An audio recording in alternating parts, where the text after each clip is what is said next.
pagi semua. Oke, hari ini Cikgu akan mengajarkan satu topik yang baru. Ini di bawah taburan normal. Masih lagi taburan keberangkalian, tapi kali ini bahagian kedua yaitu taburan normal. Ini boleh didapati di muka surat 166, buku teks. Oke, taburan normal. Pertama sekali Cikgu akan mengajarkan apa itu ciri-ciri graf bagi taburan normal. Taburan normal sebenarnya adalah satu fungsi keberangkalian bagi satu pembeli ubah rawak selanjar. Taburan adalah bersimetri dengan kebanyakan data terkumpul di bagian tengah, yaitu berampiran dengan min. Oke, ini masih ingat, kena ingat ya, min ini tanda dia begini. Oke, keberangkalian bagi data pula semakin berkurangan apabila menjauh min pada kedua-dua arah. Jadi ini dia punya bentuk lah. Jadi di sini yang dikatakan sebagai min. Oke, jadi untuk satu graf bagi fungsi taburan normal, dia mesti bentuk begini, di mana min, median, mod adalah sama. Graf bersimetri pada pusat taburan normal, dia beginilah bentuk dia. Dan 50% data berada di bawah min dan 50% lagi berada di atas min. Oke, ini adalah ciri-ciri penting bagi satu graf fungsi taburan normal. Ini dikatakan taburan normal. Yang tidak normal dia begini juga lah. Kita kena yang tidak normal. Satu lagi ialah dia begini. Oke, apa graf ini menunjukkan? Sebenarnya katakanlah ada markah pelajar bermula dari 0 hingga 100. Oke, murid yang dapat 0 biasanya tidak ramai. Mungkin ada 1 atau 2. Begitu juga dengan murid yang mendapat 100. Tidak mungkin dapat begitu ramai. Jadi yang kebanyakannya berada di antara 0 hingga 100, yaitu di kawasan tengah-tengah nih. Ini kawasan tengah, data-data ini. Data dia. Oke, apa ciri-ciri dia? Lengkung mestilah berbentuk lonceng dan bersimetri pada garis tegak yang melalui min sini. Oke. Lengkung mempunyai nilai maksimum pada paksi simetri X sama dengan min lah. Ini adalah sebutan untuk min. Min membagikan luas rantai di graf pada kedua bagian yang sama, yaitu di bawah dan di atas.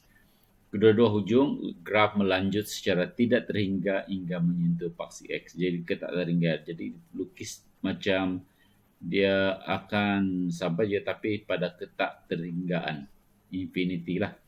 Oke, satu lagi yang paling penting ialah jumlah luas di bawah graf bersama dengan jumlah keberangkalian bagi semua kesudahan.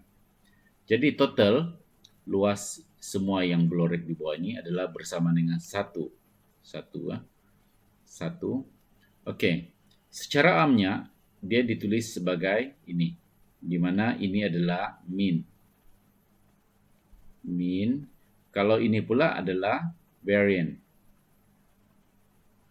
Manakala kita ketahui juga variance ini, kalau kita punca kuasakan variance, kita akan dapat sisihan piawai. Kita simpan dulu ini, saya akan bagi contoh pada pertemuan yang selanjutnya. Oke, seterusnya. Luas di bawah graf bagi X dari A ke B mewakili keberangkalian X berlaku untuk nilai X A ke B ditulis sebagai begini. Apa perbezaan dia cuma tanda saja, tapi kita boleh samakan sama sebab ini adalah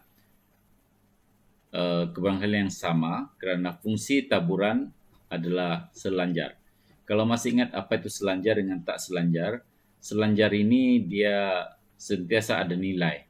Tak selanjar itu contohnya warna mata, jenis darah, dan sebagainya. Kamu berisi tak selanjar, masih ingat di sains kan? Selanjar itu maksud dia seperti ketinggian, dia setiap nilai itu dia ada nilai dia sendiri. Oke, baiklah. Contoh seterusnya. Oke, contoh 14 ini menunjukkan satu soalan yang standard lah bagi taburan normal ini. Untuk A, oke, sebelum itu saya bacakan. Raja di sebelah menunjukkan graf bahwa bagi fungsi taburan normal yang bersimetri pada X bersama dengan 35. Yang ini adalah min ya, 35. Nyatakan nilai min. Jadi E, min dia adalah bersama dengan 35. Alright. Untuk B, ungkapkan rantai berlorek. Dia minta kita mau ungkapkan ini, yang rantai yang di lorek nih lah. Jadi cara dia kita tahu bahwa ini di bawah 28, di atas 42. Maka kita boleh letak tulis dia sebagai P, yaitu probability, buka kurungan, letak yang di bawah, lepas itu letak X di antaranya, lepas itu di atas pula limit atas 42. Ini adalah probability yang berlaku antara 28 hingga 42, ditulis begini. Ini adalah ungkapkan tanda keberangkalian. Oke, untuk C, jika keberangkalian rantai berlorek ya 64, 0.64, maksud dia ini rantau ini luasnya adalah 0.64. Maka oleh itu kita ketahui bahwa seperti yang begitu tadi, luas di bawah graf untuk lengkung ini adalah sama dengan 1 unit. Masih ingat? Oke, oleh itu kita boleh katakan kita boleh tolakkan dapat rantai yang berlorek itu sebagai 0.64. Sama juga 0.36.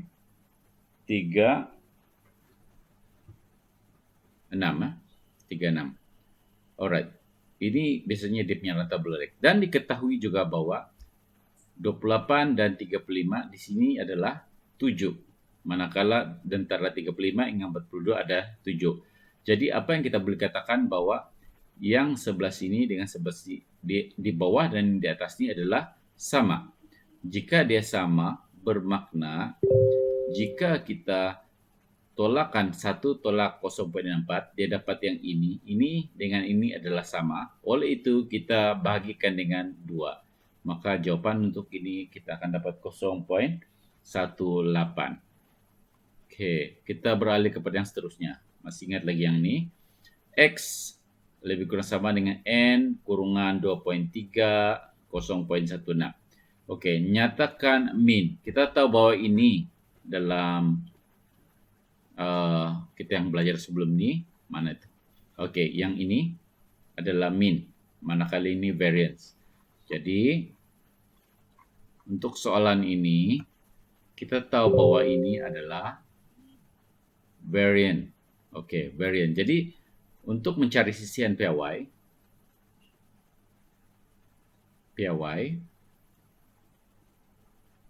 kita sama dengan puncak kuasa untuk